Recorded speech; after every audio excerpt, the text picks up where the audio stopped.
I recommend this DIY dishwashing liquid from Wise Cleaner.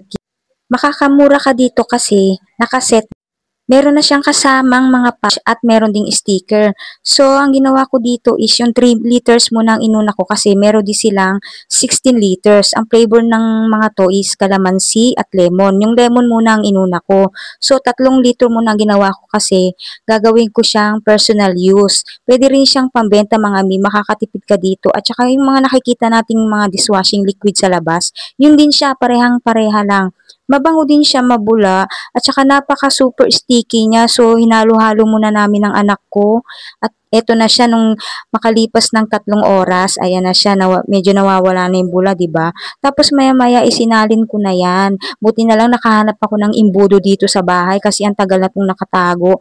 So, ayan na nga mga mi, yung nagawa ko is 3 liters kong nagawa at sinubukan ko na rin siyang panghugas mga mi. Tingnan niyo naman, mabulang-mabula yan, hindi ko lang masyadong dinamihan yung paglagay ko ng dishwashing. So, bili na kayo mga mi, ilalagay ko na lang yung link sa comment section.